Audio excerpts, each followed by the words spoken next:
Big ബോസിൽ നമ്മൾ പലരുടെയും ഫ്രണ്ട്ഷിപ്പ് കണ്ടിട്ടുണ്ടെങ്കിലും ബിഗ് ബോസ് തീരുന്നതോടെ പലരും ആ കൂട്ടുകെട്ട് അവസാനിപ്പിക്കുന്നതാണ് പതിവ്.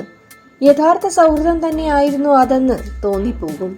എന്നാൽ ബിഗ് ബോസ് മലയാളം സീസൺ 4 സൗഹൃദത്തിലായ ജാസ്മിനും നിമിഷയും റിയാസും ദിൽഷയും ഇപ്പോഴും ആ ഫ്രണ്ട്ഷിപ്പ് നിലനിർത്തി പോകുന്നു.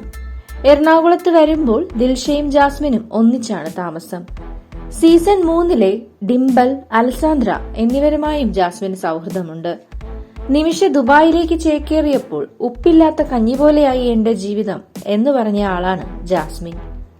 ഇപ്പോൾ ജാസ്മിനും ദുബായിലെത്തി നിമിഷയോടൊപ്പം താമസം ആരംഭിച്ചു. എന്നാൽ അടുത്ത ആഴ്ച തന്നെ നിമിഷയ്ക്ക് ബാംഗ്ലൂരിൽ പോകേണ്ടതായി വന്നു. പോയി വന്നപ്പോൾ ഇന്ത്യയിൽ നിന്ന് തനിക്ക് കൊണ്ടുവന്ന വാലന്റൈൻസ് ഡേ ഗിഫ്റ്റ് കണ്ട് സന്തോഷിച്ചിരിക്കുകയാണ് ജാസ്മിൻ. അത് മറ്റൊന്നുമല്ല, ജാസ്മിന്റെ ഫേവറിറ്റ് ബ്രാൻഡിന്റെ സിഗരറ്റ് ആണ്. ബിഗ് ബോസിൽ വെച്ച് ജാസ്മിൻ ഇറങ്ങിപ്പോയപ്പോൾ ഇതെന്റെ ഒരു ആഗ്രഹമായിരുന്നു എന്ന് പറഞ്ഞ് സിഗരറ്റ് വലിച്ച രംഗം ഇന്റർനെറ്റിൽ തരംഗമായിരുന്നു.